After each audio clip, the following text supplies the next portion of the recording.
Hello everyone at welcome po sa ating channel. This is Coach Jared. Once again, good morning, good afternoon, good evening wherever you are in God's green earth. At maraming pong salamat sa inyo po patuloy na pagsuporta sa ating channel. Huwag niyo kakalimutan na mag-subscribe dito sa ating Coach Jared Live YouTube channel. Nandito po ako madalas. At pakisubscribe na rin po yung ating second channel, Coach Jared Highlights. Doon po natin i-upload yung ating mga ibang mga ginagawa tulad ng ating gig sa Radyo Pilipinas, mga kababayan. Oh. Also, nandun po tayong Facebook page ng Bayan ng mga Cocheros, and you can also watch me at ang ating po mga kaibigan sa The Big V sa Radyo Pilipinas 738 sa AM band at sa Radyo Pilipinas Facebook page and YouTube channel. Ayan, mga kababayan. So mga kababayan, nandito po tayo ngayon para itackle na naman ang isang, hindi naman siya issue, pero isang topic na medyo mahalaga sa buhay nating mga Pilipino. At itong topic na to, mga kababayan, is a very, should I say, very contentious. Dahil ito po ay related sa ating kasaysayan. Oo. Of course, I'm pretty sure if a fact check na naman ako nila Verifiles, nila Crappler, at ng kung sino-sino pa sa topic ko na ito, but, you know, I don't care. Natawagin na naman nila ako, fake news peddler. Bahala kayo sa buhay nyo, kaya walang pinapait-ebidensya eh. But anyway, mga babayan, ito nga pag-uusapan natin today. Nag-viral recently si Attorney Persida Acosta. At meron siyang mga sinabi na mukhang mapapakalkal na naman tayo sa ating kasaysayan. Oo. Wag mo natin kalimutan, mga kababayan, na in the coming days, meron po tayong isang holiday na isa-celebrate. Well, not me, but some people will.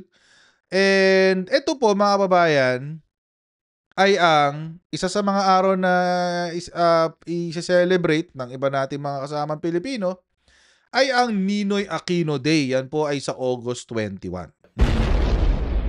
So malamang walang pasok. Kasi 21 is a Thursday, if I'm not mistaken. Tama ba? I think it is a Wednesday. Wait lang. Check ko ang ating kalendaryo. Yeah. No, it's a Thursday. Yeah. 21 is a Thursday, and also meron pa isang holiday na 25. August 25, National Heroes Day naman, mga babayan. So,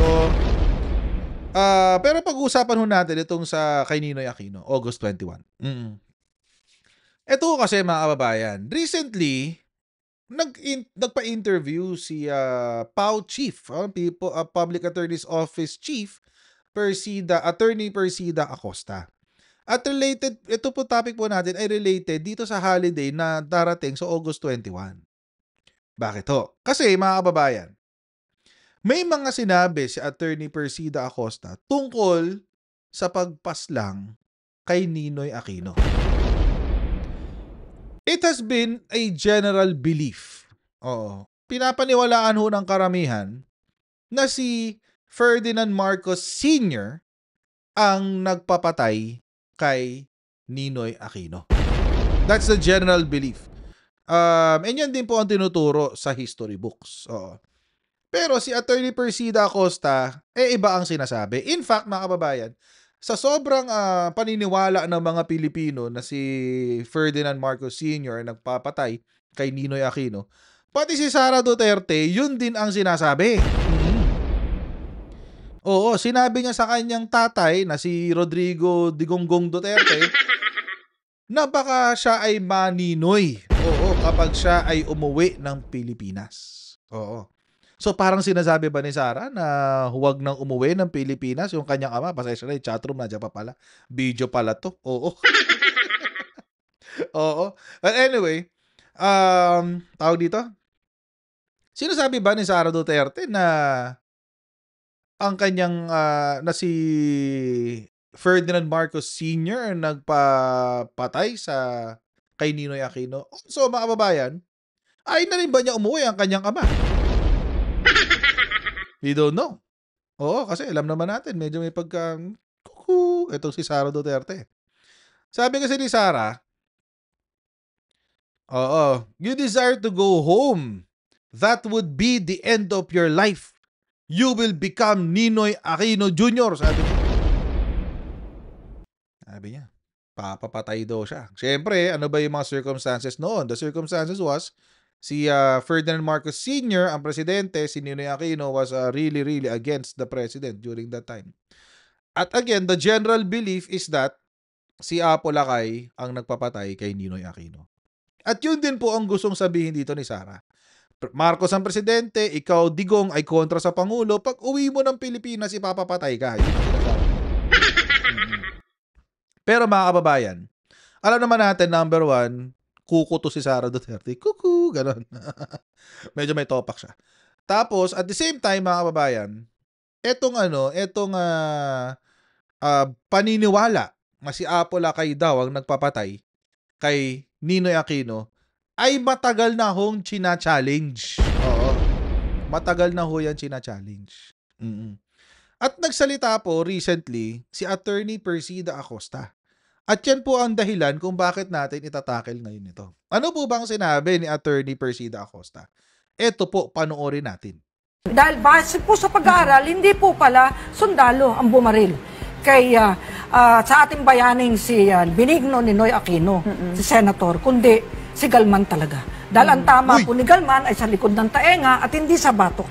Akala ko po nung araw sa batok. Dito po pala, at salamat sa Sandigang Bayan, ipinahiram sa amin lahat ang ebidensya.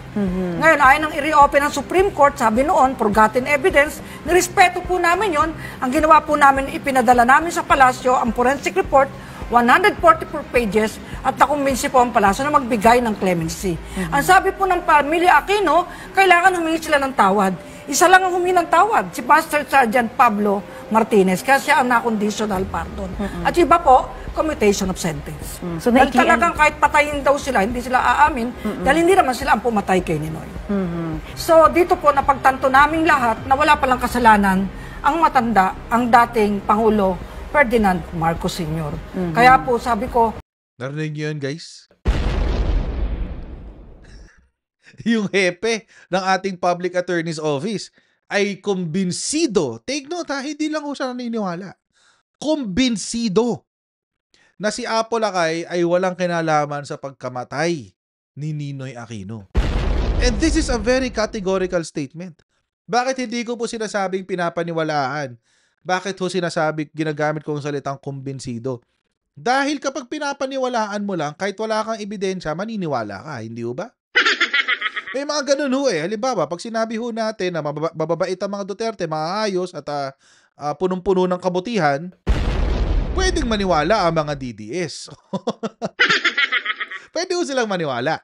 Pero it doesn't necessarily mean na mayroong ebidensya na sila ay mabait, mabuti at mahuhusay. Pero pwede kang maniwala. Kahit walang ebidensya kasi pwede kang maniwala eh.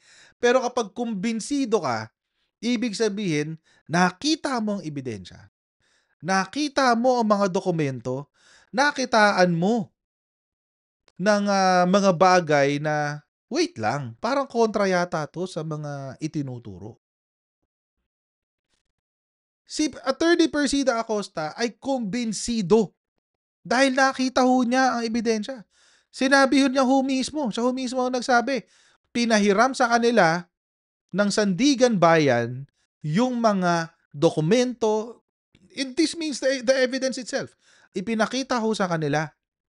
At dahil ho dito, kumbinsido siya na hindi si Apo Lakay ang nagpapatay kay Ninoy Aquino. Kontra sa pinapaniwalaan at itinuturo sa ating mga paaralan. Ulitin nga natin yung parte na yun. Wait, parang ang gandang ulit-ulitin nun eh, no? Isa pa nga. Game, sana. Yun. Ng Supreme Court, sabi noon, forgotten evidence, nirespeto po namin yon. Ang ginawa po namin, ipinadala namin sa palasyo ang forensic report, 140, hindi, si Galman talaga. Dahil ang tama po ni Galman ay sa likod ng taenga at hindi sa batok. Akala ko po nung araw sa batok. Dito po pala, at salamat sa Sandigang Bayan, ipinahiram sa amin lahat ang ebidensya. Ngayon, ayon ang i-reopen ng Supreme Court. Wait lang po, ma'am. Ayan. Sandigan Bayan mismo nagbigay sa Public Attorney's Office, ipinahiram ang ebidensya para sila mismo mag-aral. Ipinabubuksan sa Korte Suprema. Kaso hindi tinanggap ng Korte Suprema nung panahon ni Cory Aquino. Bakit kaya? 'Di ba? Bakit kaya? Diyos ko. Mukhang dadagdag to sa mga issue ng Supreme Court ngayon. Kasi bakit hindi tinanggap yung yung bagong forensic? Oo, mga kababayan. Nakatindi to. Anyway. Binoon, forgotten evidence, nirespeto po namin yon. Ang ginawa po namin, ipinadala namin sa palasyo ang forensic report, 144 pages, at nakumbinsi po ang palasyo na magbigay ng clemency. Ang sabi po ng pamilya Aquino, kailangan humingi sila ng tawad. Isa lang ang humingi ng tawad, si Master Sergeant Pablo Martinez, kaya siya ang na-conditional pardon. At iba po, commutation of sentence. So, dahil talagang kahit patayin daw sila, hindi sila aamin, dahil hindi naman sila ang pumatay kay Ninoy. So dito po, napagtanto naming lahat na wala palang kasalanan ang matanda, ang dating Pangulo Ferdinand Marcos Sr. Kaya po sabi ko, grabe, no? And mga kababayan, no? From time immemorial, since 1983, if I'm not mistaken. Simula 1983, imagine, nakumbinse ang buong Pilipinas at nakumbinse, hindi naman buong Pilipinas kasi yung EDSA People Power, hindi naman kabuuan ng Pilipinas yon. Pero nakumbinse ang maraming Pilipino at nakumbinse, in fact, the whole world na ang nagpapatay kay Ninoy ay si Apo Lakay. Pero ang ebidensya speaks differently. Iba ang sinasabi ng ebidensya, mga babayan. hihingi tayo ng paumanhin sa kanyang labi. Kaya pala ang nanay at tatay ko, hanggang sa sila po ay mamatay, ay Marcos loyalist. At lagi sinasabi sa akin, walang kasalanan. Si Apo Lakay dyan, anak. Pero siyempre, ako na may maraming naririnig. Kaya nga, parang nagsisi rin ako at ako po'y pumunta sa labi niya at humingi ng paumanhin sa kanya. Grabe, no? Grabe, pumunta pa siya sa labi para humingi ng paumanhin. Matindi yun, matindi. No? Mabigat. Mabigat, mga kababayan. Pero ano bang nangyari? Ano ba yung kinukwento ni Attorney Persida? Ito kasi yun, mga kababayan. Ay, sana. Ito ho. Meron no kasing balita ang PNA. Ang sabi, revisiting the Aquino assassination 39 years later, August 21, 2022 po yan. Sinulat ni Benjamin Pulta. Ano bang nasabi dito?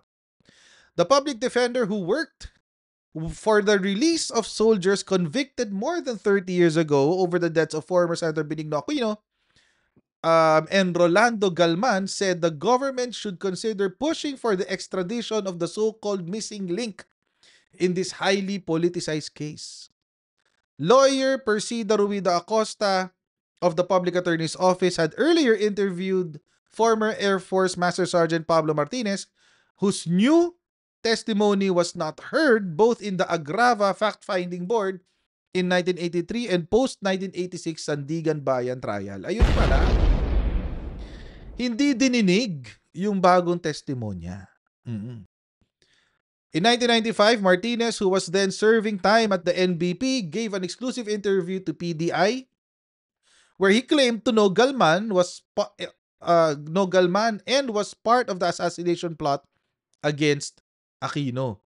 In the same interview, the former soldier alleged that Constabulary General Romeo Gatan and businessman Hermilio Gosuico, who both have close ties with business tycoon Eduardo Dandingco Wangco, knew of the plot. Ayun. Yun pala, mga kababayan. Tindino. Ngayon, mga kababayan, ito ang sinasabi ng bagong forensic analysis. Ayan. Saan na ba dito? Actually, mas maganda kung maririnig natin mismo kay tawag dito sa kasi dito binabasa lang natin si Dr. Erwin Efre. Actually attorney yan Attorney Erwin Efre. Kung tutuusin. Mas maganda marinig natin sa kanya to kasi sila ang sumulat ng isang pag-aaral si Professor Jerome B. Bailen, Benito Molino, Anastasio Rosete, sumulat sila doon sa bagong mga nalaman nila tungkol sa assassination ni ni Benigno Aquino. At in-interview sila sa GMA noon. Oo, in-interview sila sa GMA. Hindi ko na ipapakita na kabuuan kasi napakahaba niya, pero ito ho yung parte. Medyo mahaba lang, 10 minutes. Pero pagpasensya na ho natin, and this is very informative actually. Oo. Kasi ito ay magbibigay sa atin ng kakaibang pananaw naman sa kung paano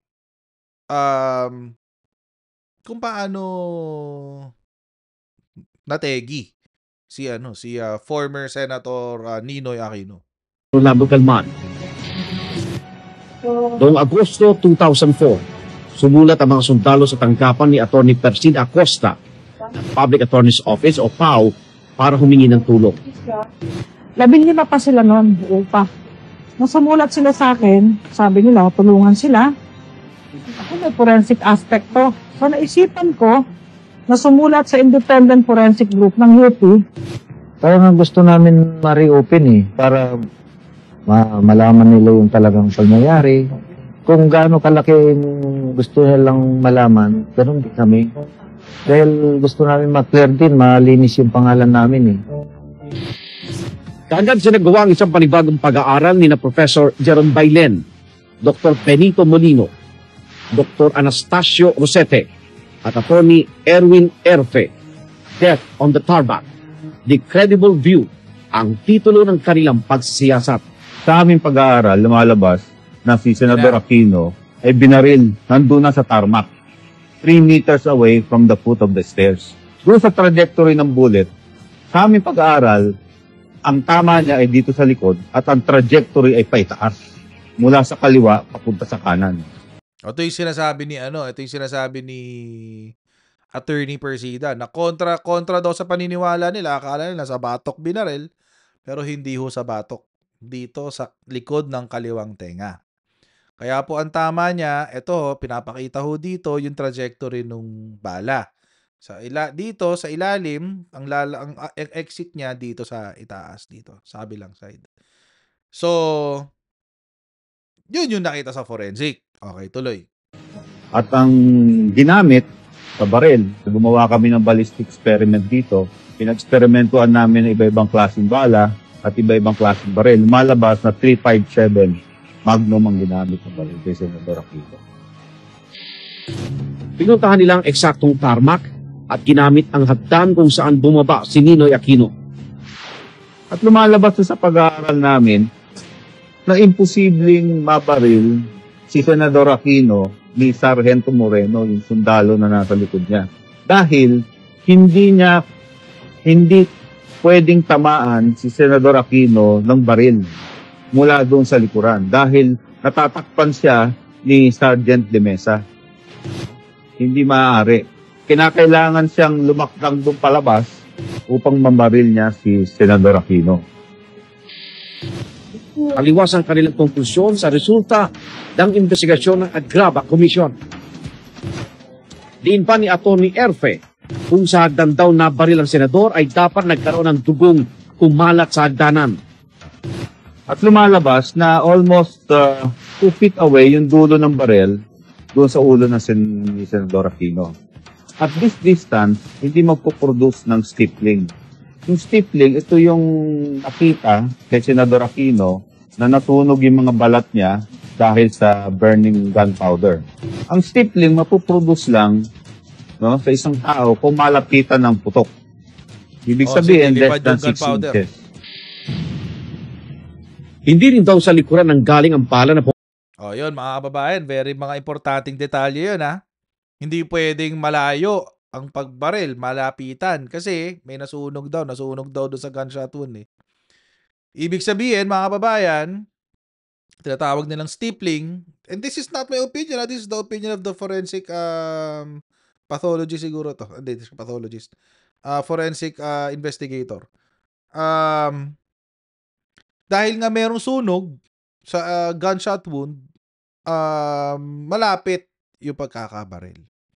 At hindi raw yun lalampas ng 6 inches. Tama ho ba pagkakaroon? Ulo ng barel doon sa ulo ng ni Senador Aquino. At this distance, hindi magpo-produce ng stippling. Yun. Kung ganito raw kalayo yung pamamaril, ganyan. Hindi raw yan magkukos ng, yun nga, pagsunog sa gunshot. Kasi masyadong nga naman malayo, mga kababayan. Masyadong malayo. Pero kung malapitan, magkakasunog. So, ibig sabihin, mga 2 to 3 inches nga daw, sabi niya. Yung stippling, ito yung nakita kay Senador Aquino na natunog yung mga balat niya dahil sa burning gunpowder. Yun. Ang stippling, mapuproduce lang sa isang tao kung malapitan ng putok. Ibig sabihin, less than 6 inches. Hindi rin daw sa likuran ng galing ang bala na pumatay kay Ninoy.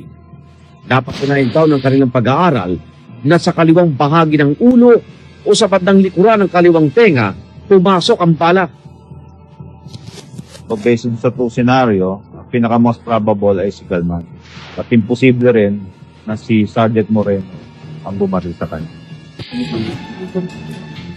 Kasabay ng Mga kababayan, napakalino nung sinabi na yun, ha? Napakalino ng sinabi ni Attorney Erwin Efre. Oo, base daw sa kanilang pag-aaral, wala raw silang ibang pwede maging conclusion kung hindi si Galman ang bumaril kay Ninoy Aquino. Mga kababayan, kung ganun ang kwento, kung ganun ang conclusion, o di ibig sabihin, involved talaga ang NPA sa pagkamatay ni Ninoy Aquino. Pero wait, akala ko ba magkaalyado o magkakampi ang NPA at si Ninoy Aquino? Sabi nga nila, baka I don't know kung totoo, pero ang kwento is baka mayroong pinag-usapan. Baka may pinag-usapan. And we don't know kung ano yung usapan na yun. Pero kwento-kwento lang yun. But, sabi nga nung iba, baka nga raw self-deleting ang naganap eh. Self-deleting, mga babayan. I don't know why. Pero, yun ang haka-haka ng iba. Tuloy natin. Na si Sergeant Moreno ang bumaril sa kanya. kasabay ng pag-aaral na ito ay nakakalat rin daw sila Atty. Acosta ng iba pang mga maaaring pinestigo. Taong 2004, nang magbigay naman ng salaysay si SPO4 Ruben Cantimbuhan, driver ng Absecon van na pinagsakyan sa mga labi ni Ninoy. Kitang-kita ko nung dinaril ni Galman si Ninoy. Kaya ako nandito para sabihin ng buong katotohanan at para makatulong sa mga kasamahan ko roon na para makalaya na sila. Wala naman silang kasalanan. Hindi ako naniniwala doon sa mga paratang ng mga sundalo. Kung talagang nais nila ng mabuhay sila ng maayos, magsabi na sila ng totoo kung ano talaga, kung sino nag-utos sa kanila. Yun yata anak ni Galman eh. Ang pag-amin din daw ni dating Master Sergeant Pablo Martinez noong August 19, 2004, nakasabot siya sa pagpatay ni Galman kay Ninoy, ang nagpatunay na inosente ang mga sundalong nakulong. Okay, so umamin din pala yung isang sundalo. Yung Martinez. Nakasama nga daw niya si Galman na nagplano. Tuloy natin. Yun ang daing ko dun sa mga sundalo. Sila ang nagdusa. Bakit hindi nila sabihin kung sino talaga ang nagutos sa kanila? At nalaman yung sinasabi ni Martinez, hindi naman sinusuportahan ng iba eh. Galit pa kay Martinez eh. Ano kung naman sabi naman nila alam na namin yan, Master, sabi nga noon, gusto lang namin magmula sa bunganga mo. Hindi naman sila galit sa akin. Trabaho military sila trabaho lang yan Ngunit sa kabila ng mga bagong ebidensya at testigo na ibinahagi ni Atty. Acosta, hindi pa rin pinagbigyan ng Korte Suprema ang hiling na mabuksan muli ang kaso. Case closed. Case closed. Yung mga nagsasalita, gusto mo buksan ulit yung kaso, publicity lang yan eh. Hindi, publicity lang daw. Buhay na buhay pa ang kasong ito. Kami ay nag-file ng motion sa Sandigan Bayan upang mag-issue ng panibago o alias warrant of arrest laban kay Captain Felipe Valerio. Actually, mga kababayan, ito lang naman iniisip ko dyan eh. Simple lang naman. Kung ano talaga, kung hindi naman talaga, bakit hindi binuksan, di ba? Kung case closed naman na talaga, kasi sinabi rin naman ng Supreme Court, hindi na-introduce yung evidence. Naalala ko yun eh, parang one in one video na nagawa ko before. Sinabi ng Supreme Court na hindi naman daw kasi na-introduce yung mga bagong evidence, yung mga evidence na yun, tsaka wala naman daw pinuprove na bago, etc. etc. So hindi nila pinabuksan ulit. Hindi sila wala rong bagong argument, wala rong bagong tawag dito. Wala rong bagong ebidensya na magbabago ng desisyon, etc. etc. So hindi nila pinabuksan muli yung kaso. Pero ang akin lang, para lang maging malinaw na. Kasi may mga may mga questions pa rin eh. At tulad nito, ang Public Attorney's Office nakakita ng bagong ebidensya. Bakit hindi na lang pinagbigyan? Hindi ba? Para mas malinaw. Sabi daw nung isa, case closed na raw. Paano magiging case closed kung may bagong ebidensya? But ultimately, it was the Supreme Court ang nagsabi na wag nang buksan. So, tulad nga ng sinasabi natin ito nakaraan, pag final and executory, wala na magagawa. Sunod na lang. Kahit na it doesn't make sense. At may order din noong November 11, 2005 na siya pabalikin mula sa Amerika upang harapin niya ang mga kaso at sabihin sa bayanan, sino pa talaga ang may sala. Si Captain Felipe Valerio ang namuno sa 805th Special Operations Squadron na naatasan sumundo kay Ninoy sa Manila International Airport papunta sa Fort Bonifacio. Siya daw ang nawawalang piraso sa palaisipan kung sino ang utak sa pagpatay kay Ninoy. He was the commander of the detachment that met Ninoy in the tarmac. At sinasabi ni Sergeant Martinez that Valerio knows as well as Choco kung sino ang nag-utos sa kanila. Until we can get these people, black tayo. Wala bago. Sa ngayon ay gumagawa na ng mga hakbang para maibalik sa Pilipinas si Valerio mula sa Estados Unidos. Ngunit bagamat natukoy kung sino talaga ang pumatay kay Ninoy, ang mas mahalagang tanong ay kung sino ang utak sa krimen. Ang gusto ng mga tao ay maturo si Marcos. Yan ang gusto nila. Na sana turo si Marcos. It's like Yun lang. Ang gusto ng tao, maituro si Marcos. Yun ang gusto ng tao during that time. I don't think it applies today.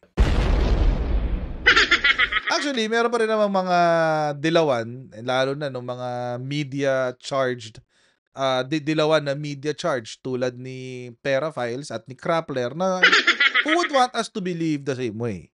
Pero, tawagin man nila akong historical revisionist, historical distortionist, whatever label they place on me.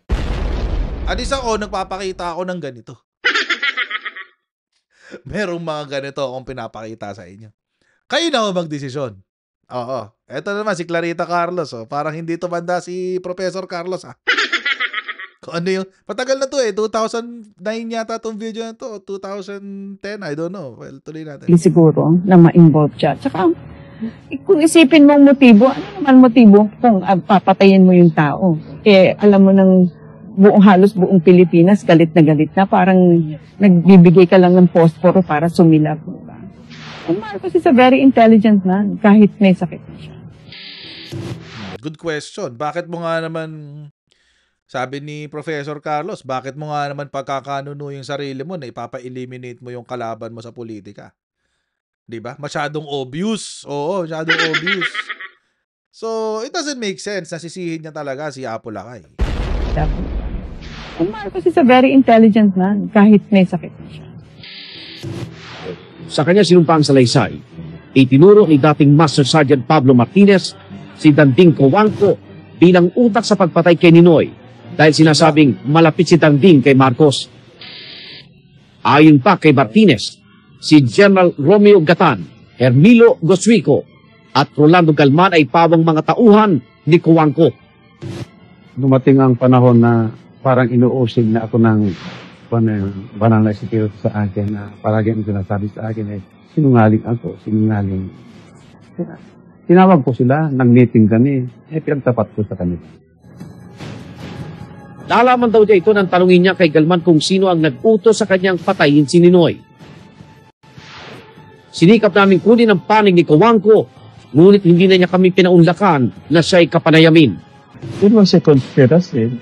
The Conspiracy. military was used, but the military here is not the mastermind. Ang nasundalo naman, susunod yan kung ano yung utos mo. Hindi, kasi kung yung military, well, tama lang yung sinabi ni Kuya kung ang conclusion mo ay yung military ang pumatay. Oo. Pero kung iba, like Galman, na isiningit, ipinasok sa loob ng airport, isang NPA na ipinasok sa loob ng airport para siya ang bumaril, iba ang conclusion mo, magiging mastermind mo yung NPA. Di ba? Or si Joe Masiso. I don't know. Kaya hanggang ngayon, di pa alam eh. Imagine, naging presidente si Pinoy, hindi niya pinaimbestigahan yung kung sino yung talagang tunay na pumatay sa kanyang ama. Tuloy. Ang nasundalo naman, susunod yan kung ano yung utos mo. Unang pinalaya sa pamamagitan ng presidential clemency noong Nobyembre 2007 si dating Master Sergeant Pablo Martinez.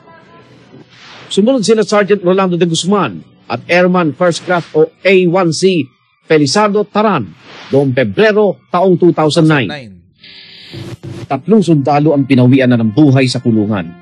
The Brigadier General Luther Custodio ng ABSECOM na namatay sa cancer. A1C Cordova Estelo na namatay matapos masaksak sa loob ng piitan noong taong 2005. At si Sergeant Mario Lasaga, inatake naman sa puso Marso ng nakaraang taon. Ditong March 4, 2009, pinalaya ang 10 natitirang nakakulong na akusado sa pagpatay kay Ninoy Aquino at Rolando Galman. Meron din sa patakaran naman sa pagdulan pa na kailangan mag-exhibit ng degree of remorse. Kino-consider yun sa pag-grant ng parol. Hindi pa mami na kasalanan. Hindi ka pa nagsisisi sa kasalanan mong di ginawa. O di kinumpirma lang ni Pino yung sinasabi ni Attorney Persida na ang humingi lang ng tawad ay yung iisang sundalo at yung iba ay hindi. So most probably, mga kababayan, if you will connect the dots, mukhang may mukhang tama nga sinasabi ni Attorney Persida.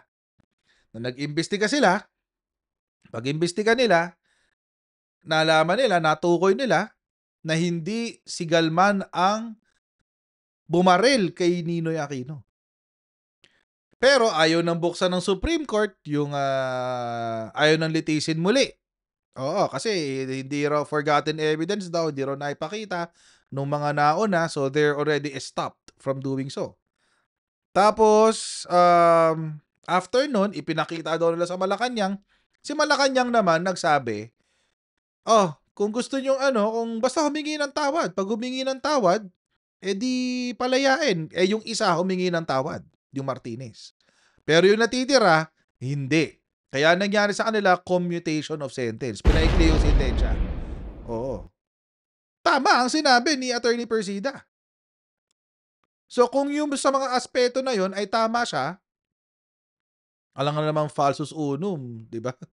The false in one, false in everything. So, hindi naman pwedeng ganon. So baka baka totoo yung buong kwento ni Attorney Persida. Na yung si Galman talaga, ang gunman, si Galman ay isang NPA.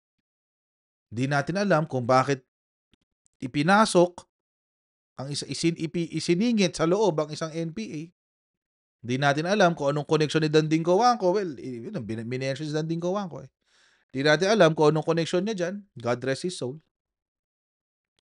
At marami pa rin misteryo. Pero yun na nga si Pinoy nga, naging presidente na't lahat-lahat. Pero hindi niya pinaimbestigahan. Pero bago natin tapusin tong ating vlog, pakinggan uli natin yung sinabi ni Atty. Persida Acosta. At sana po, lalo sa mga maikinig po sa atin na of the liberal persuasion, sabihin mga dilawan, mga kakamping, etc. Hear this with an open mind. Oo, wala namang masama doon eh. If you want to dismiss it, then dismiss it. Pero at least, you yourself should arrive to your own decision. Wag lang tayong basta-basta mainig lang sa mga kwento-kwento. Kailangan tayo rin mismo magsasaliksik.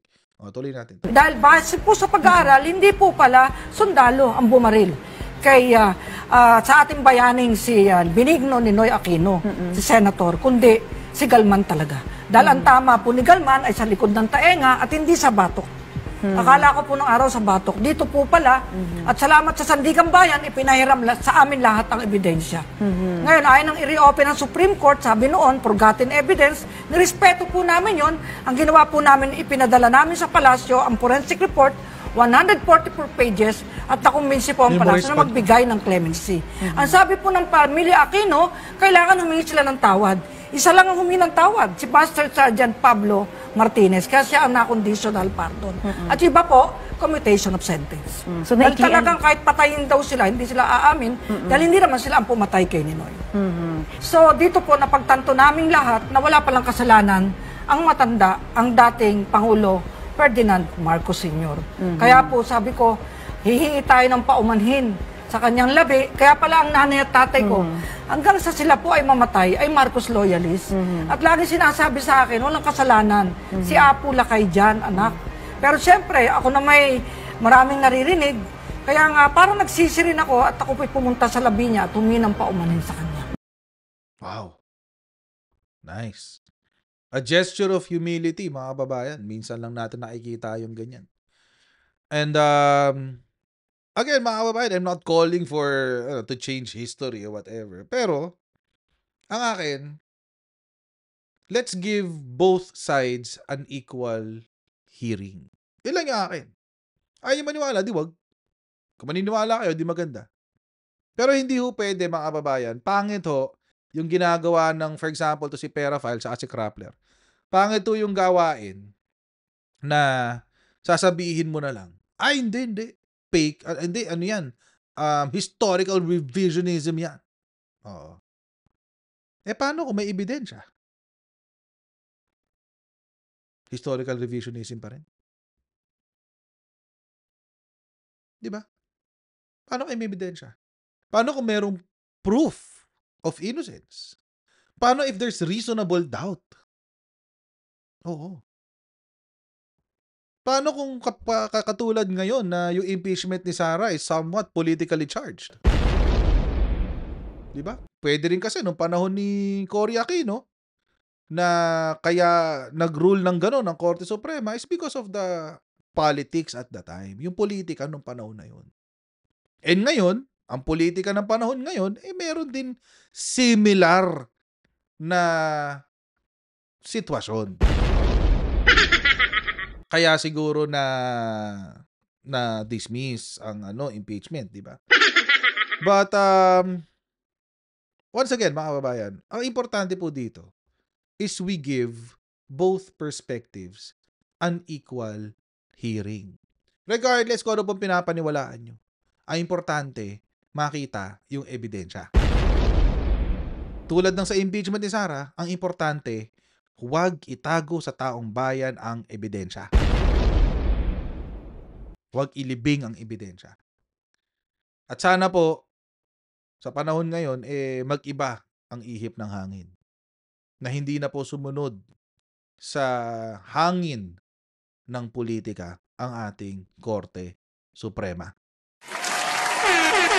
Yan mga kababayan, hanggang dito lang po muna tayo sa ating video. Please don't forget to like, share, and subscribe. And I'll see you in our next live stream, guys. Bye! See you next time.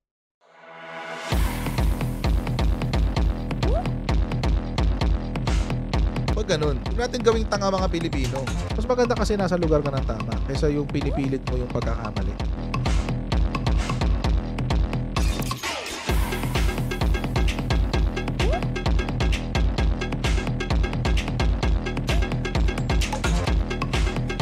Are they willing to go that far? Hindi nakakalimutan ng Pilipino yan hanggat di nasasagot niya. Sino ngayon nagsasabi ng totoo?